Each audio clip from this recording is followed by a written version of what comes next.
welcome to 1991 Movie Rewind, a podcast where we watch and review every movie released in 1991, from the all-time greatest classics to the critically panned and everything in between. We'll rediscover forgotten fan favorites and uncover hidden gems as we explore the depths of direct-to-video. Join us in our celebration of the fun, unique, and diverse films of this highly underrated year. This week, we watched The Perfect Bride.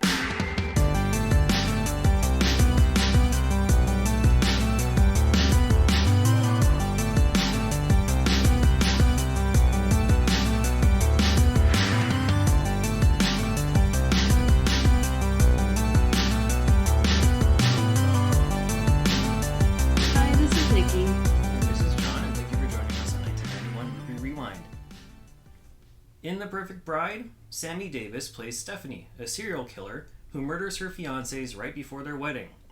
Stephanie's latest engagement is to Ted, played by Linden Ashby, and most of their family couldn't be happier. Only Ted's sister Laura, played by Kelly Preston, is suspicious of Stephanie and decides to investigate her past.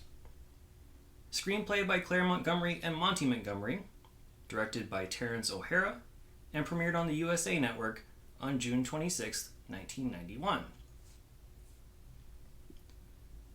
Did you watch The Perfect Bride on USA Network back in the day? No. Or VHS, because it got a VHS release. No, I've never even heard of this movie. No, me either. And it was also on USA Up All Night at some point. Yeah. According to the Letterboxd list that exists for all USA Up All Night movies that were part of that. It looks like it probably did re-air on Lifetime Movie Network at some point, but it was a USA Network original movie, which is something I didn't really realize that they had. I don't know. I didn't know that Lifetime had original movies back in 1991, but we came across Wildflower, so, you know. It also did get, like I said, a VHS release where it's rated R, and there are some swear words in there, but that's about as far as it goes. I think there's one F-bomb.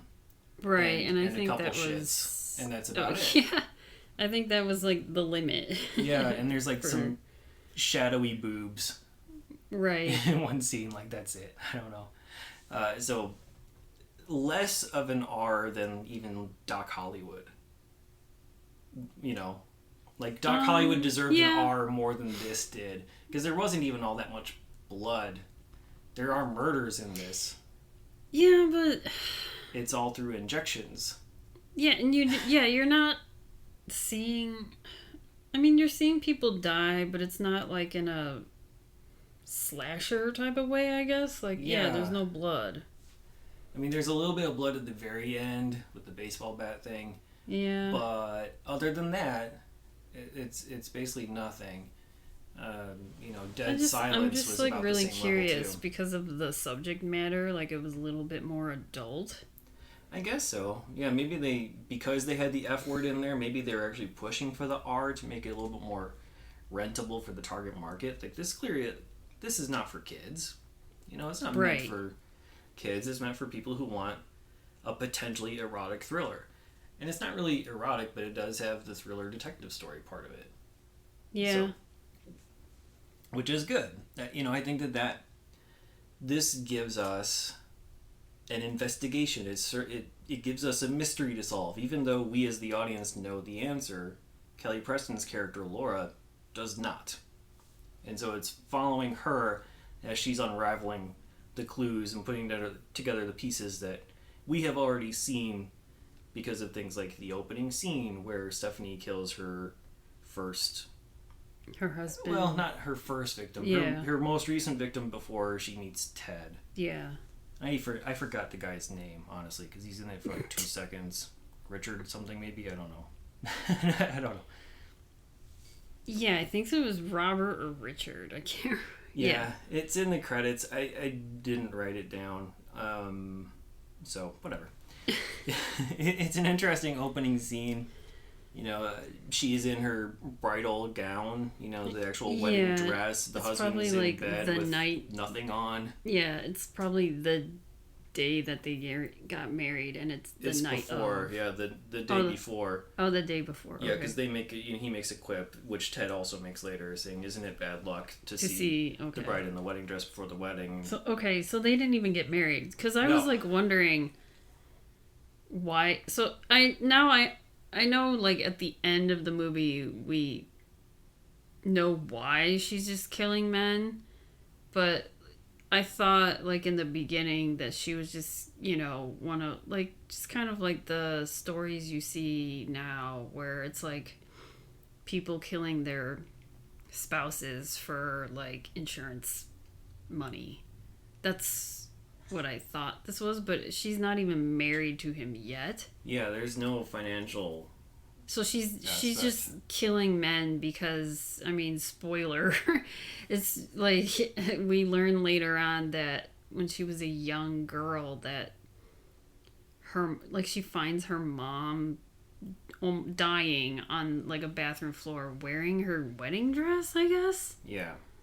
And we see that her mom has, like, slit her own wrists, like she's killing herself. And I don't know how old Stephanie was, like 10? I have no idea. Something like that. Walks in and sees her dying, and she's like, don't let any man ever hurt you. Like, your father hurt me. And don't let any man hurt you. So, I mean, that caused something in her. So, I guess if any man, like, cheats on her or just even looks, she's, like, super jealous. Super jealous, yeah. Even, like, without any proof of cheating, because in this even case, if Ted doesn't. Well, I mean, he kisses the dancer at the bachelor party. Yeah, he kisses the dancer, but he doesn't have intentions of sleeping with her. Well, he also lied because she's like, you didn't have any women at your bachelor party, even though she saw him. Yeah, so, she and snuck he in lied. And saw, and he lied about it. So he's untrustworthy. He had been engaged before, which he, causes her to go into a little bit of a spiral. But she also admits that she had been engaged before. So, it's not about, fairness. It's about what triggers her rage. She's a nurse. Or at least getting jobs as a nurse. Yeah. Because she's moved from city to city. But she's like... I don't know which one this one takes place in. L.A. maybe? Somewhere in... They mentioned Denver, San Diego, and Phoenix, and I don't know if those are all past towns or if one of them is... I didn't pay enough attention to that aspect. I guess her most recent one was in San Diego with the guy in the beginning. Okay. That's what I was assuming. I thought they were somewhere else in California. I have no idea. I was assuming LA, but I don't even know. They didn't say. Because when they were trying to... Laura, Kelly Preston was trying to, she's trying to solve this. She doesn't trust Stephanie at all. She's like, there's something about her. And then she just spends the entire movie trying to find something bad about her. And, she does. This is kind of like... So I married an ex murderer. It really is. Just without the comedy aspect. Yeah. But, yeah, the same basic concept of, this person's going around killing their partners and moving from town to town. Yeah. And then you have this non-detective doing the detective work. To see if they're in danger. And Laura is, going to the library and searching, like, microfiche and stuff like that. Just finding stuff about, I don't even know how it started. I know... I think she was suspicious... She was just suspicious from the get-go. And part of it is because she had known Ted 3 months, and now they're engaged. And so she's a little put off by that. And the whole thing with... Okay, their whole family, Laura's whole family, hates Laura. Right. They're super passive-aggressive, and they basically blame her for the death of Catherine, another sister of her. Laura's and Ted's sister, who had died sometime in the past when they were kids. And they blame Laura for it, and they have never gotten over it. I felt bad for Laura, like, the entire time. And then they try to make it out as if she's, like, she has, like, mental issues, I guess. It's a lot of passive aggressive stuff. It's a lot of, because Stephanie is just saying, oh, well, she's just, crazy or whatever. Like, don't listen to her. And even the mom's just like, you're getting, I mean, like Laura was affected by her sister's death, I guess, and people are even saying she's never been the same ever since her sister died. I don't even know how old they were. Did they even say? Like, they were youngish. Yeah, they were both riding bikes or something, and then, like, Laura swerved to get out of the way of something, and like, she got hit. Catherine, like, I don't know, whatever. Yeah, like, the sister... Catherine got the brunt of something, and they blamed Laura. The sister saved Laura, so it was either Laura was going to get hit by a car or her sister, and her sister, like, was the hero and saved her, and then she died. So everyone's, like, now blaming Laura, even though, what was she, like, a child? Like, what the hell? Mm-hmm. And, yeah, like, there's all kinds of stuff that comes... Like, she's got, like, PTSD from, like, her sister dying... And everyone's just like, fuck you, Laura. I don't know. Like, the entire movie. I mean, the mom is like, isn't it great? You're going to have a sister again. Yeah. And she's like stupid lines like that. Like, isn't this wonderful? You're going to have a sister again. Yeah, you should be grateful that you're going to have a sister now. So shut the fuck up, basically. But I think the reason why she becomes jealous is that the mom says that. Laura understandably gets upset. Accidentally spills some wine on this whatever, like, tablecloth thing. I don't know. That was supposed to be like some sort of family heirloom. Yeah. Through generations. Yeah, that Stephanie had brought in. Yeah. And as she was washing it to clean it, she finds the price tag that it's basically like brand new thing, and so Stephanie is lying about this. So what else is she lying about? Right. And it's been 3 months. But she's also... It's just kind of like that... Yeah, she was kind of, like, suspicious of her, kinda, before that. Just mainly because Ted met her, like, 3 months ago, and now they're gonna get married within, like, a week. Right. Basically. Yeah, like, are there ulterior motives type of a thing, probably. Right. And she's also British. And we all know how shifty they can be. But no, I'm just saying. With it. I know, but Sammi Davis is British as well. Yes. But her British accent was like fake. It sounded fake to me. It did, yeah, and I don't know like, if that's true or not. Is she someone or if who she was like trying to play someone from a different region than where she naturally is?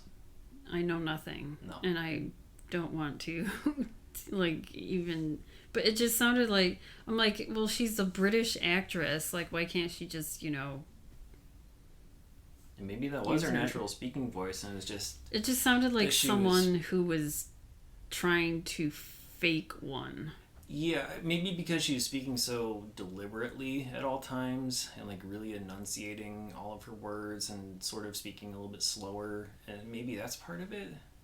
I don't know. Something definitely seemed off about the way that she was talking. Mm-hmm. For sure. So yeah, I think also the fact, I don't know if this conversation came later or not, but Stephanie also says, she has no friends or family to invite to the wedding. That does come a little bit later. So, things start to snowball in Laura's mind. It's like, okay, this is not adding up, and at one point she says the wrong town name, like she says Denver instead of San Diego or something like that, and so things just keep on building. It's like, okay, this person may not be who she says is. Yeah, and they hire this caterer, and this woman, Hazel, she recognizes Stephanie. She's like, hey, I think I've seen you before. Haven't I seen you? I don't know. Yeah. Haven't I catered for you before? That's why I was thinking, okay, they're probably, I don't know. I mean, if she went from San Diego to LA, I mean that's kind of it's a few hour difference, but like this Hazel woman probably does like Southern California, like catering. I have no idea. Yeah, she said that she moved from wherever. Like Denver. She's like, I don't know, I've been... Yeah, I moved from there to here very recently, and you look a lot like this person. And then Stephanie's like, oh no, definitely not. And overhears a conversation where Hazel tells the mother, oh, she looks a lot like this bride whose husband died right before the wedding in some tragic accident. Right, yeah. And, you know, nobody knows that these are murders so far, because she's a nurse or has access to medicine as her job as a nurse, and she injects them with a syringe. That's her method of weapon. Yeah, it's potassium. And overdoses them to make it seem like they have a heart attack. And so she goes away scot-free, except for certain people who may be suspicious of her, but she's already off to the next town. Mm-hmm.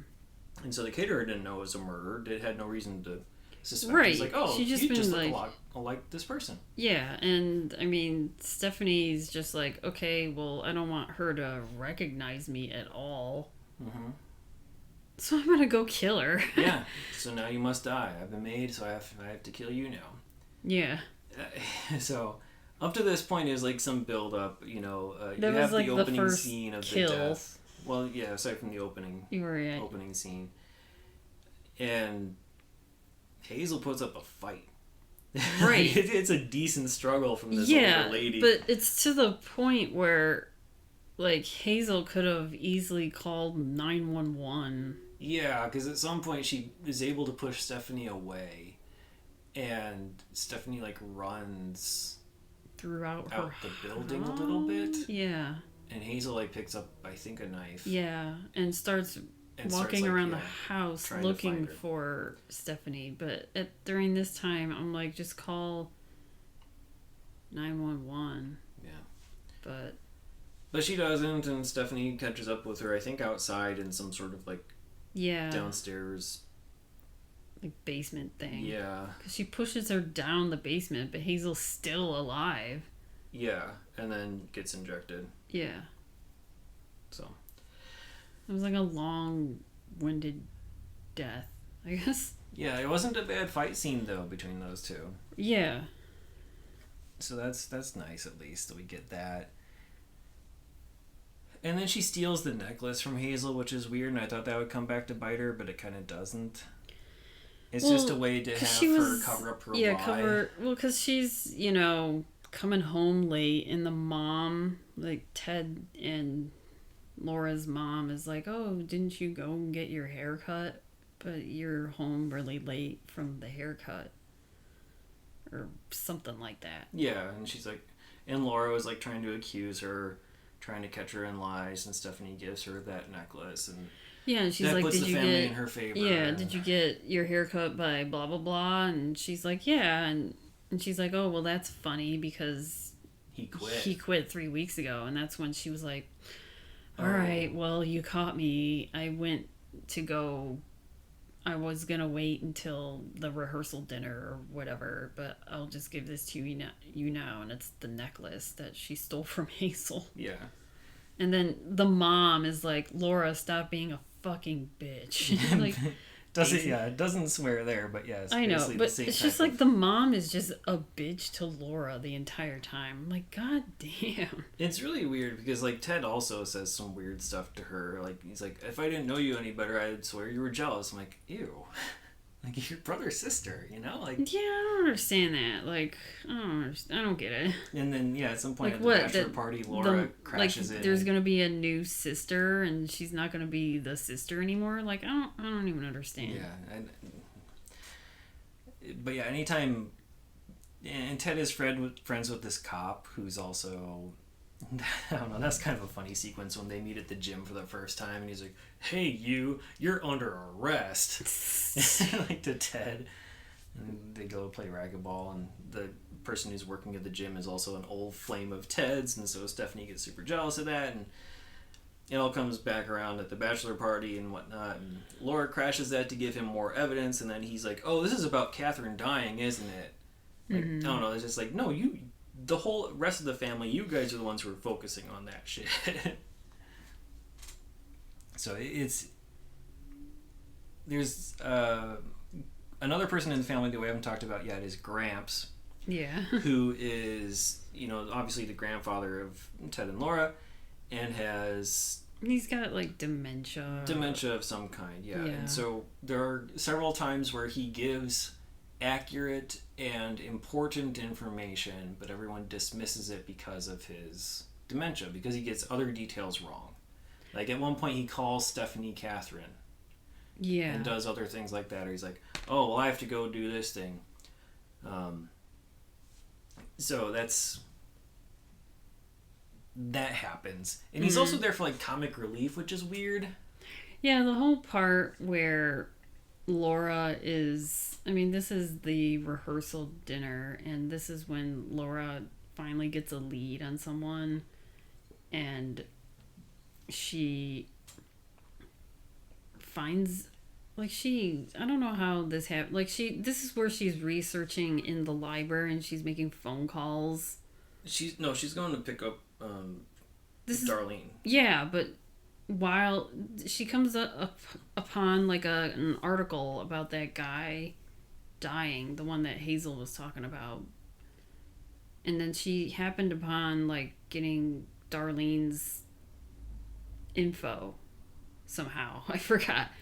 And she had basically called every single person with the name of Darlene, whatever. No, with the husband who died's name. Yeah, but and their family is like, they gave stop the name calling. Darlene Harris or whatever reason. And then she was looking up Darlene Harris in the yellow pages. Yeah.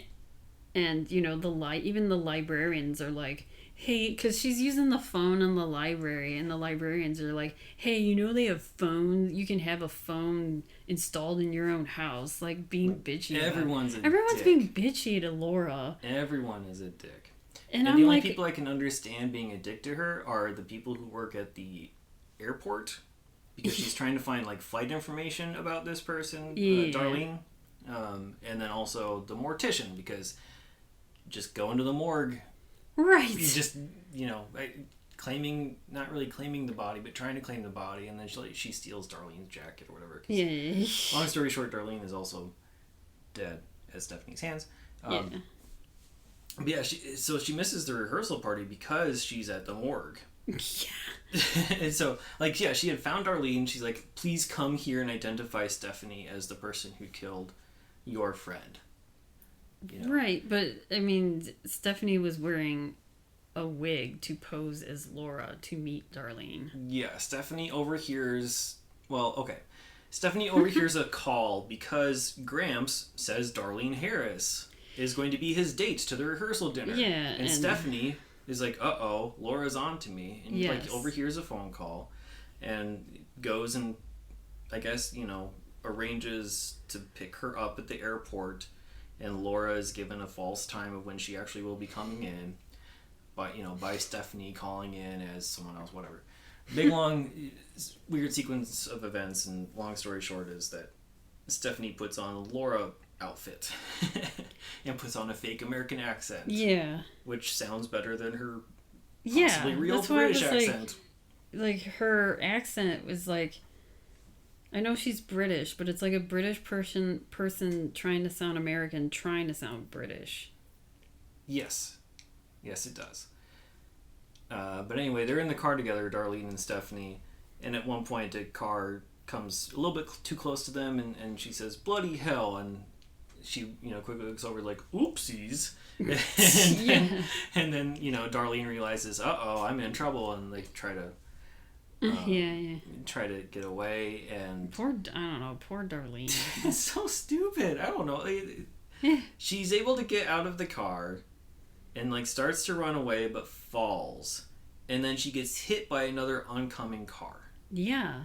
And dies that way. And so Stephanie's able to just leave. Stephanie just turns around and drives off. Just is gone.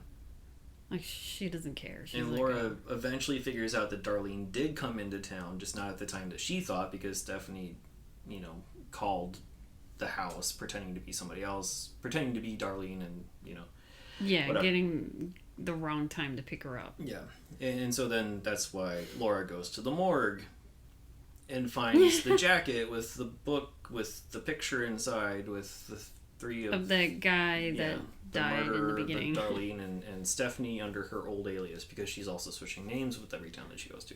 Mm-hmm.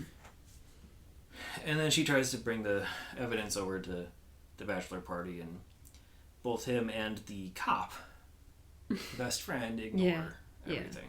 Because... So then she's like, this is like the next day where she's calling the rehearsal dinner wherever they are at, the restaurant or whatever, the hall that they're at. Oh, and Gramps keeps on answering the phone, and it's Laura saying, "Hey, it's Laura," and then he's like, "Laura's not here. Yeah. Stop calling." But she's like, "Gramps, it's Laura on the phone. Can you get me Ted or someone else?" And Gramps is like, "Laura's not," he just keeps on saying, "Laura's not here. Laura's not here." Yeah. And that's supposed to be funny, this miscommunication or whatever. And I think George gets on the phone at some point and is like, "How dare you miss this rehearsal dinner or whatever." George is the cop friend. Yeah. And why yell? Everyone's yelling at the sister. Everyone. Yeah. It's just insert. Yeah. I don't know. And throughout there's the flashbacks of something happens with Stephanie where she hears something and just sort of goes into a fugue state, and then you see the flashback, and then she becomes upset and starts yelling at people, and there's whatever. The big ending, I guess, as it were. Oh, we never talked about. So there's a few different deaths in here, not too many. You got the groom at the beginning. You got the caterer. You also have the reverend, because this is a religious family, I guess, and they have to go to Reverend Wells to ask if they get married at the church. Wedding. Yeah, I mean that's if you want to get married at a church, you gotta. So anyway, there's the counseling pre-wedding. They both say that they were engaged before. Stephanie shows her extreme jealousy tendencies and is like, "I don't trust you. You never trusted me. This is not right. Whatever." But she still wants to get married, and Reverend is basically saying, "No, this shouldn't happen." And so, because he's trying to put an end to their relationship or delay the wedding, he has to die. So Reverend Wells also dies. Laura finds the body. So I mean, there's all kinds of, and she has bags under her eyes, she's shaken by all of this that's happening and everything, and everyone else is like, "Yeah, whatever, he's dead. Let's just keep going with the wedding." So, and then there's another part where they're watching the news, and that's when they talk about the death of Darlene. Yeah, some unknown person. Yeah, Darlene, and that, I mean, that don't also kind of prompts Jane Laura, Doe, basically. Yeah. And I'm just wouldn't, I mean, how with she all put these 2 and 2 together on that is kind of. Yeah, I mean, with all these deaths that people are dying similar ways, wouldn't someone be like, "There's a killer on the loose"? Well, they're both heart attacks, right? I mean, Stephanie was just a car accident. Okay. Not run over by but with Stephanie. All these, run over by someone else. So there's no. She's causing heart attacks. She's causing heart attacks. Okay, 2 people associated with the wedding happen to have heart attacks. That sucks, but oh well. Yeah, but they also don't care about the caterer because she wasn't going to be used anyway. Remember? Okay, there was the phone call right after she died saying, "Oh yeah, we decided not to go with you. We're going with someone else." Yeah, because Stephanie overhears that message, and then she's like, "Oh, I killed this woman for no reason." Yeah. But she's like, "Oh well, whatever." Yeah. Okay, so technically it's just one person that died. Yeah, so unless they're searching the obituaries and happen to know her last name and put no, they all these people are dying of heart attacks. So, yeah. All right. So yeah.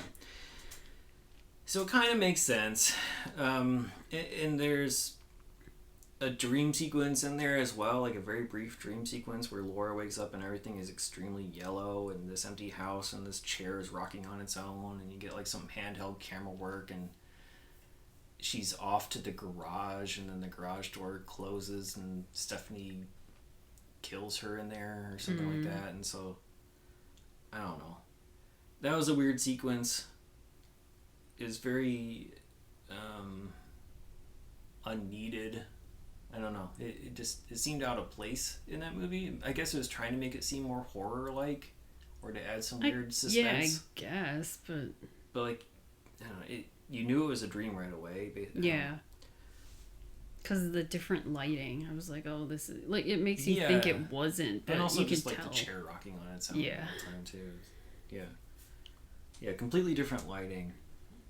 The rest of this is shot relatively standard. Nothing groundbreaking happening here. The big ending, I guess, right? So Laura, she doesn't even convince Ted at the bachelor party that anything's wrong, even though she has evidence. Ted's like, you're caught up on Catherine, whatever. At the rehearsal dinner, Stephanie is like, hey, let's go back home and like do it, basically. I'm gonna go home, follow me in a little bit. And let's get it on.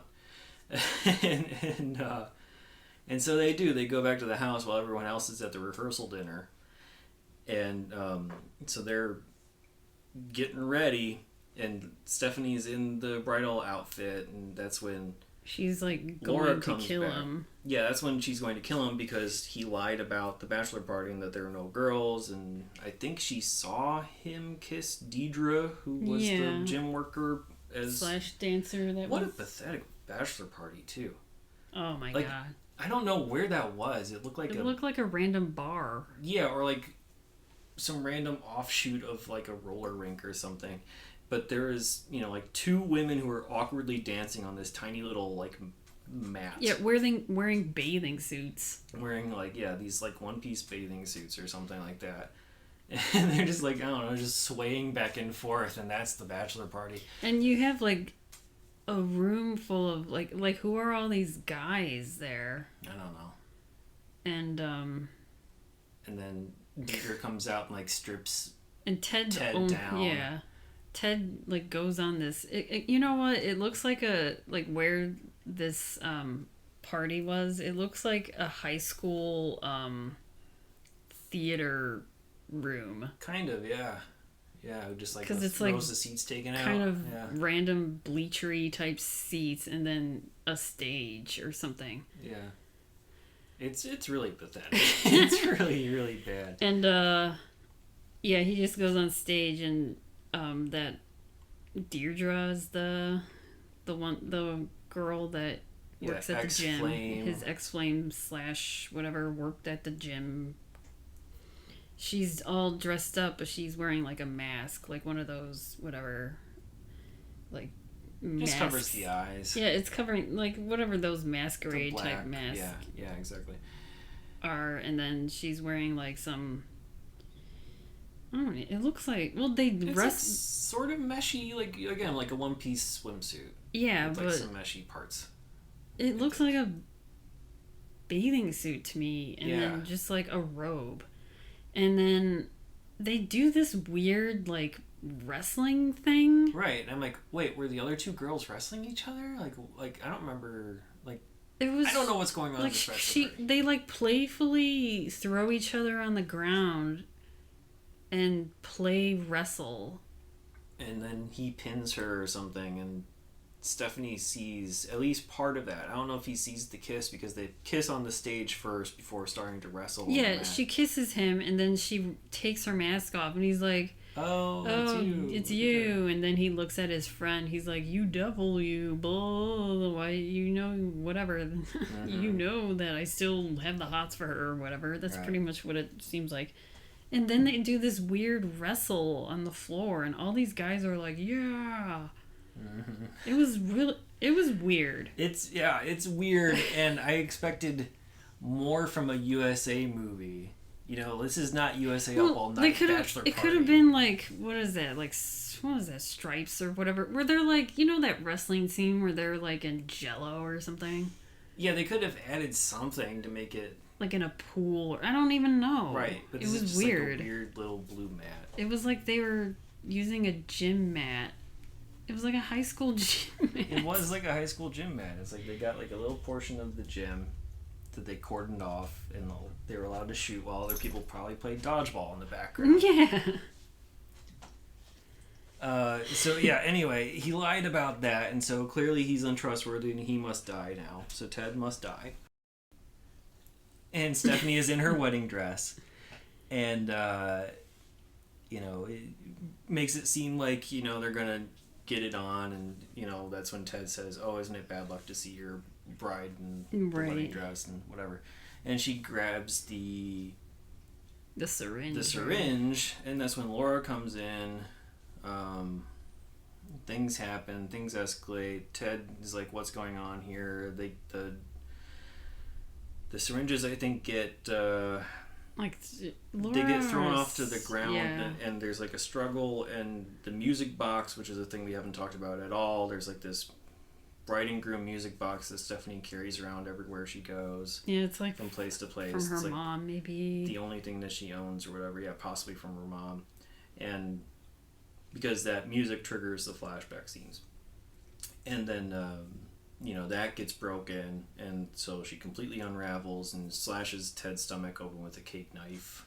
I'm assuming what should be the cake knife, which those aren't normally that sharp to cut someone's stomach open, I don't think, but whatever. In this case, it is. And then, Stephanie chases Laura up to the attic with the knife, and Laura is able to hide and find a baseball bat and whacks her over the head, and over the edge of the stairs she goes. Falls over the stairs, and the way that she falls and lands is so funny to me, because it's like her hand is up a little and her hand is still like clenching this syringe. And it's just, the camera just pans in like slowly on like close up of her face, and then like the end. I don't know, that's it. Well, yeah, it goes back to the music box with like the broken bride and groom part, and it stays on that for a long time. There's a couple of really long shots, like when the way that Darlene actually dies wasn't actually from the car accident. She's in the hospital, and then she's in like in a coma. Yeah, and then Stephanie comes in as a nurse and basically like chokes out her air tube. Yeah, and it's to make that, sure like, that she dies. I don't know. It's like that's what I was saying. Like it's like a minute long. Of the sequence. These death scenes, like the deaths, like the whole wanting to kill Hazel. That was like a really long struggle. Yeah, and at least something was happening during that time. Yeah, this was just watching somebody hold a tube for like a minute and a half. Yeah, and then you see poor Darlene like struggling in her bed. Yeah. So there's a few deaths in there. It's whatever. Yeah. I mean, overall, I think the movie could have been funnier. It wasn't trying to be funny. Yeah, I don't know. Was this meant no to be funny, or I don't think it was. I don't think it was meant to be super serious either, because it is like a USA Up. Yeah, I think I would have liked it more if it was funny. Like if it was meant to be funny. Yeah, if it, decided to go a little bit more over the top with some of these events. Because, it started off kind of funny just because of the bad acting. Right. And then it just got more serious. Obviously, the music is also bad in this whole thing. Just very soap opera-like music in this. I thought that the detective story aspect was better than the thriller aspect of it. I thought that they at least did that part right. Mm-hmm. But... Oh, we forgot about the most important thing. There are previews on the VHS that we watched. Yeah.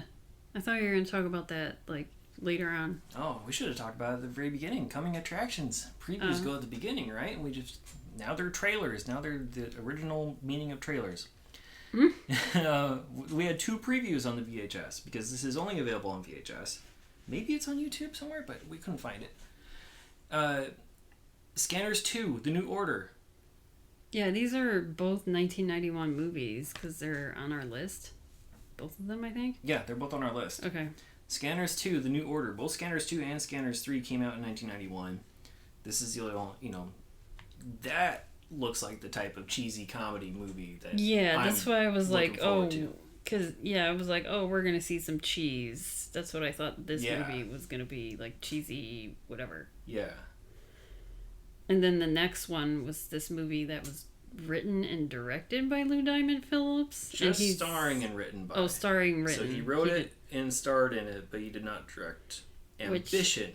It's about this story reminds me of another 1991 movie that we're gonna watch that I've seen about a writer that visits a serial killer. Which one are you thinking of? It's called Where Sleeping Dogs Lie. Okay. That's in 1990. That movie I've seen and I know. And then when this when they were talking about because they did like a little tiny, I don't know, snippet where they interview Lou Diamond Phillips. Yeah, there's like a very small behind the scenes promo and interview with him after the brief trailer. Yeah, there's like a brief behind the scenes promo / interview with Lou Diamond Phillips. Yeah. After the trailer. And he's like, how his writing process was for this movie, and he did like a background saying like this movie is gonna be about a thriller writer. Yeah, he wanted to write a movie about a writer, but he wanted some sort of hook, and so he's like, oh, but serial killers. Yeah, it was like a would-be novelist who's trying to, I don't know, he was trying to play mind games with this mass murderer, but also, was he interviewing him for the book? That's what it seemed like. The trailer part was super slow, like super short. Yeah, but it was mostly Lou Diamond Phillips saying, hey, this is what I want this story to be about, and this is what I wrote, and whatever. I don't know. Of the two, I'm much more interested in Scanners too. I mean, I was just like, oh, this reminds me of the other 1991 movie that we'll probably watch at some point, because that's about a writer who visits like a serial killer We could almost do a whole month. I just remember, because I remember watching this movie and I was creeped out by it because it had Tom Sizemore, and I'm always like, say no more. This movie made me scared of Tom Sizemore, and rightfully so. Yeah. I just remember seeing that movie, and it was about like a murder writer who was visiting a killer, and the killer was Tom Sizemore. That's all I really want to say. All right. So there we go. There were 2 previews. I wish there were more, but I am you're hyped to see Scanners 2 and 3. So hopefully we'll get to that at some point in the near future. Yeah, there's not much more to say about this movie other than we wish it was cheesier. We wish it was, Kelly Preston's acting was like too good for this movie. The rest of them were not so much. I think that's everything we got. There's no awards for this. What a surprise. I mean, it was a TV movie on a basic cable network, so you can't really expect a whole lot of that. In terms of cast and crew, the writers only wrote one other thing. The Montgomerys also wrote Zebra Lounge, so that's their only other credit. Terrence O'Hara, the director, did a bunch of TV work aside from this. So he's done stuff like Silk Stockings, makes sense, Pacific Blue, Dr. Quinn Medicine Woman, Angel, and NCIS. Sammi Davis, who played Stephanie, around this time she was on the TV show Homefront, and she earned a Golden Globe nomination for that show. So 1991 to 1993, she was on Homefront. She was also in Chernobyl, The Final Warning in this year.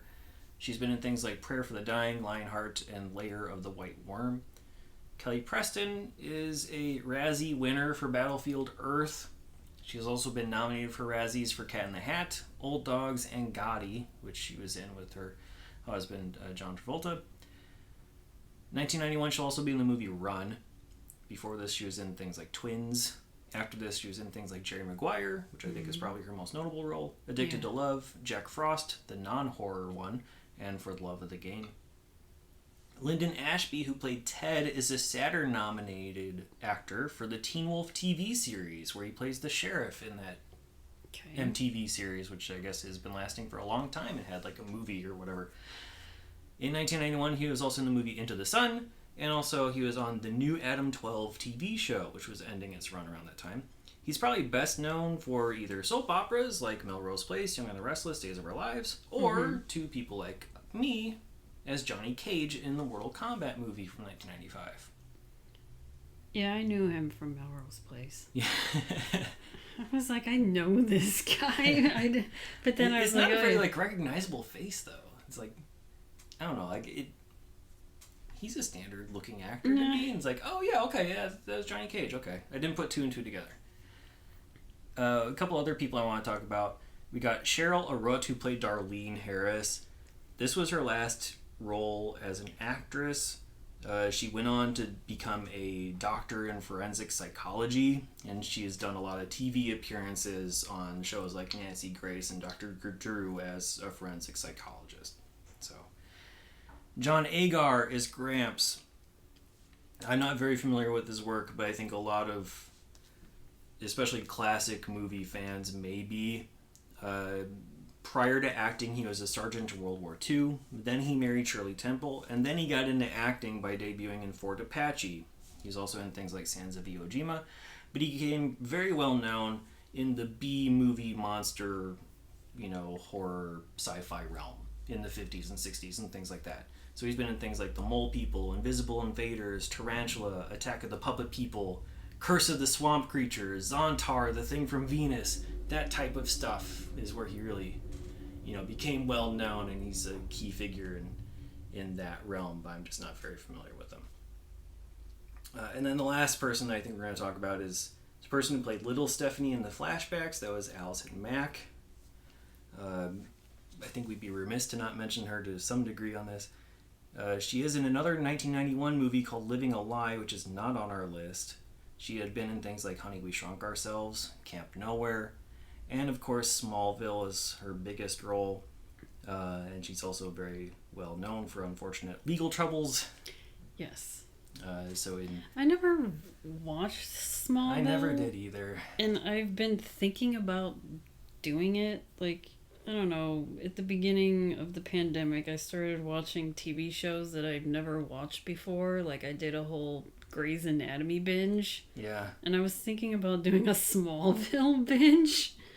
Go for it if you want to. Because I think it's a long one. I know. Well, I mean, Grey's Anatomy was long. Jeez.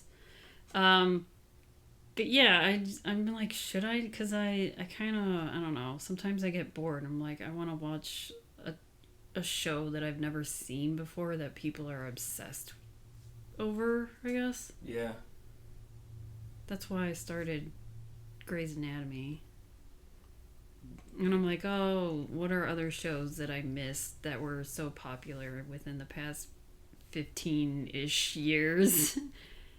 I feel like this show was on for like 15-ish years on its own. Yeah. That's what, and plus each episode, there's like 24 episodes in each season, so I'm like, do I want to commit to this? You can always quit at any time. That's the important thing, right? I mean, I did that with like The Good Wife. I mean, I finished it, but then I was like, should I just move on to The Good Fight? And I never did. But it's like I go through like certain, I don't know, shows, and then I'm like, okay, I'm done. But I don't know if I should pick up Smallville. I don't know. Let us know your thoughts. Let us know your thoughts. Reach out to us and tell us, is it worthwhile? But yeah, Alison Mack was sentenced back in September of 2021 to 3 years in prison as part of the, how do you pronounce this? NXIVM. Yeah, I mean, if I can get into it if you want. I'm just going to do like a small thing because NXIVM... I mean, that can sort of, we can move on to true crime and pop culture because that's all I got for cast and crew and whatnot. Okay. So. Well, that's the only true crime that I have is about Allison Mack, where I'm just going to talk about that she got arrested. Yeah, just the quick beats of her. Yeah. She was a member of NXIVM, and NXIVM is like this, well, it's a cult, but it was like posing as this multi-level marketing company, kind of like some, I don't even know, like self-help, like group therapy type of thing. Sure. And if you watch The Vow, that's on HBO, that goes into it. And then there was like another one that I didn't watch. It was on Stars, and we don't have Stars, but I heard it was better. It's called Seduced. Yeah, if you want to know more about NXIVM, just watch The Vow or that. But she was probably one of the main, I don't want to say leaders, but yeah, she was like a recruiter, I think, right? Yeah, she was like recruiting these women but she knew what was going on. Mm-hmm. So in 2018, she was arrested on charges of sex trafficking, conspiracy, and forced labor in relation to the NXIVM activities. She pled guilty to racketeering and racketeering conspiracy charges and was sentenced to 3 years in prison. And this was as of June of last year, so June 2021. And I just have like this thing that I got from the Washington Post talking about where it's in New York federal court. She gets 3 years in prison. She has to pay a $20,000 fine and do 1,000 hours of community service. And then moving on to, I guess, pop culture. What happened so today, this movie was released on June 26th, 1991, which was a Wednesday. Mm. And, I mean, TV-wise, we didn't have a TV guide. No. And that's when we found out it was like a USA Up All Night movie. Yeah, I don't know if it was... kind of Googling it. Because I think Up All Night was only on the weekends, so it so appeared on Up All Night at some point in the future. Yeah, so it appeared on US, but it wasn't an Up All Night. It didn't debut as part of Up All Night. It didn't debut but as it. That's what I'm trying. Network. But yeah, this was a Wednesday, and there wasn't really much new. But on TNT was the NBA draft. I might have been watching that, honestly. Larry Johnson, #1 pick. Yeah. Dikembe Mutombo's in there. Yeah, Larry Johnson was selected first, and he was, represented the Charlotte Hornets. Grandmama. Yeah, Dikembe Mutombo was selected fourth and became one of the greatest offensive centers in the history of the league. Does tons of charity work in Africa as well. And then other notable picks were Kenny Anderson, Steve Smith, Yep. Terrell Brandon, Dale Davis, and Chris Gatling. Notable at the time, that most of those names did not have notable careers. They were all on the I remember we talked about the All-Star game like a few weeks ago. They all made the All-Star appearances. Interesting. And then moving on to music. So this was the bottom 5 as of June 28th, 1991. So at number 100 was the song Lift Me Up by the group Yes. And I've never heard this song before. I don't think I've heard any 90s Yes song. Yeah, I didn't even know Yes went on into the 90s. But I was looking them up, and they were they're presently active now. Like, they're touring, doing some however many year reunion tour. Yeah, any popular 80s band that still likes each other is on tour trying to... Yeah, so they were active starting in 1968 to 1981, and then 1983 to 2004, and then now presently they're touring. But yeah, I had no idea they had music past 1987. Honestly, after Owner of a Lonely Heart, I was like, Well, they did. Well, the lead singer guy, he did a song on the Legend soundtrack. Because that's how I knew Yes. But as a solo act or yeah, as Yes, okay. But that's how I knew Yes, because his voice is very recognizable, I guess, like that very high. Yeah, pitched. near falsetto. Yeah. That was number 100. Okay. And that was 5 weeks on the charts, and it only peaked at number 86. Number 99 was, I think, a song we've already talked about before, but this was the debut first week on the chart, and it's the song Blind Faith by Warrant, but I swear we've talked about this song. I think we have, yeah. We've talked about Warrant before. Yes. So if it wasn't that, it's some other Warrant song. Warrant song that we also were not familiar with. Yeah, I don't know anything by Warrant, basically.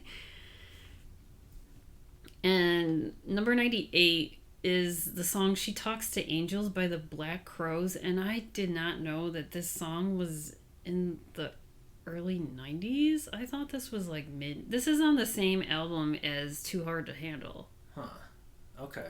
Which that album came out in 1990, and I thought that album came out in like 94 or something. Because I remember hearing that song a lot, like more in the mid 90s than. I do too. I wonder, maybe it was part of like a soundtrack in some movie back in the mid 90s. Too Hard to Handle. Maybe. I was just like, I had no idea that this song came out so early. Yeah. In the 90s. Briefly charted. Yeah. So that was 16 weeks on the charts, and it peaked at number 30. Number 97 is from a band and a song that I've never heard of, and the song is You Don't Have to Go Home Tonight by this group called the Triplets. And they are 3 women who are triplets. They're this pop rock trio that they're half Mexican women, and they recorded their albums in English and Spanish, and they crossed over musical boundaries. They were popular in the US and Latin America, I guess. I knew nothing about them. But then they first gained their recognition after winning an MTV Basement Tapes contest in 1986. And this is where I was telling you, like, I'm going down a rabbit hole right now. Yeah. Because I've never heard of the MTV Basement Tapes. No, that sounds fascinating to me. So I was looking. Something that aired on the channel? Yeah, I couldn't find the one. Then I was like, did they do one for the year 1991? Right, were they still doing it? Yeah. It seemed like it started in 1983. And then I think it ended in 1986. I don't know. But it was like, I guess it was like a series that I found 2 of them on YouTube. One for the year 1984 and the one 1985. And it's like an hour and a half long. I didn't watch it. I was just kind of like skipping through.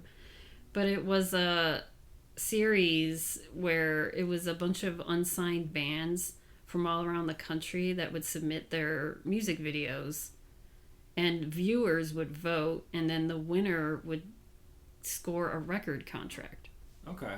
I think they tried to do stuff like that at some point in like the late 90s too. Maybe? I don't know. I remember like after TRL for a while they had this show where they had, I think this is slightly different, but they had like 6 or 7 people watching random music videos and then giving them ratings as to whether or not it should be like on TRL or not. And like some of them were, less popular and some of them were more popular, and I don't remember the name of that show either, but I remember it was like a dark room and they were all like voting on these things and whatever. And I think the home audience also could call in and vote, and so there's whoever got the majority got to be on TRL for a while. Okay. And like, yeah, it's like sort of like a tie into that. I mean, I know like the competitions they had, like the next VJ or whatever. Yeah, but no, I mean, I think they did also maybe have like a couple things where they had bands too. I'm not sure. Yeah, I don't know. But yeah, I thought that was fascinating. But they won for the year of 1986. Huh. And this is their only hit single in 1991, but they have musical awards and nominations. They had a Grammy nomination for Best New Latin Pop Group in 1993, and then an American Music nomination for Best New Group in 1991, and a New York Music Award for Best New Group in 1991, and the Desi Award for Best New Latin Group in 1991. Huh. Passed us by.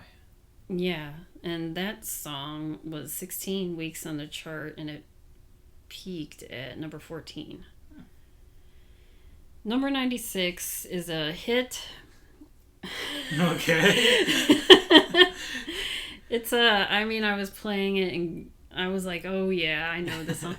This is another grocery store hit, Cry for Help by Rick Astley. It was 20 weeks on the chart and it peaked at number 7, but yeah, like near the end where like he has this choir singing with him, and then there's like this part where like just everything's all quiet and everything's breaking down. It's like him and the choir singing. It's like near the end of the song. Mm-hmm. That was a grocery store classic. Yes. We can move on to rankings and ratings then. On your 1 to 5 star scale, where are you going to put The Perfect Bride? I'm going to give this a 2. Yeah, I'm going to give basically the equivalent of that. On my 0 to 4 star scale, I think I'm going to give it like a 1.5. I think the story was relatively competent. I didn't like the characterization of most people, although it kind of works in the movie's favor to basically show that everyone's against Laura, including her own family.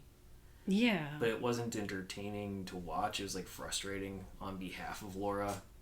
That's not a fun position and to be then Kelly in as Preston is like the one carrying this movie. Yeah, it's like she's a good actress, and you can tell I was that she's a good thinking, actress. like, why did she agree to do this? Because she's like the good actress out of all these people in it. I don't know. I mean, she's done. We've seen a lot of movies. good actors in bad movies so far. You never know how it's going to turn out when you're looking at a script only. Yeah, I guess. I don't know. Things can change when you're on the production, in the middle of production. So, what did I say? 1.5? Did I say that already? Yeah. That's my ranking on that one. Every movie is worth watching once. Would you watch this again? I mean, no. The only way I think I would is if I had a goal of watching every single USA Up All Night movie, like in order. In order, or yeah. Well, I was also thinking, like, I have different themes. Like, if this is later on, and I don't know, we probably will never do this. I was thinking, like, if we did, like, a Patreon thing, like, all of it would be USA Up All Night. Yeah, like non-91 USA Up All Night. Yeah, just all of the Up All Night movies. It's like a separate, like, mini podcast. Yeah. If you're interested in that, let us know. If you're watching this movie, then you're probably into the USA Up All Night type of... Like, if you're listening to this podcast, then you probably... I'm curious about watching all of those movies. Me too. That was honestly, like... There is a Letterboxd list. There is someone who has gone through painstakingly through old TV listings, TV guides and everything to determine what was on there. I used to watch that a lot growing up. And I'm just like... And a lot of the movies were, like, really weird. Is from... Like, yeah. I mean... Just, It was formative. Yeah. Well, I mean, that's how I knew about Rock and Roll High School Forever. Yeah, that was on there too. I think there's like at least one more. They've also had some legitimate movies on there too, like stuff that we haven't covered yet, but will, like Child's Play 3. Yeah. Or Freddy's It's just Dead, like a lot of, it's just like really off the wall weird movies that I would never have watched before. Yes. I've seen on USA Up All Night. Yeah. I know that there is stuff like that exists, just not in any sort of like mainstream capacity. Mm-hmm. And with everything on streaming, you have to know that it exists to go find it. There isn't like someone on Netflix every week saying, hey, let's watch a movie together. Mm-hmm. So that would be how I would watch it again as part of like a USA Up All Night showcase. If you out there want to watch The Perfect Bride, as of this recording in June 2022, it's only available on VHS, but check your local listings because that could change. You can listen to us on all of your major podcasting platforms. Please remember to rate, review, subscribe, and tell your friends. You can email us at 1991movierewind@gmail.com. Follow us on Twitter, Instagram, Letterboxd, and YouTube. Just search 1991 Movie Rewind, or go to 1991movierewind.com for the full list of movies, along with show notes and more. Next week, episode 69. So we're watching Bill and Ted's Bogus Journey. That's available. And if you get that reference, then good on you. we have to watch Bill and Ted's Bogus Journey.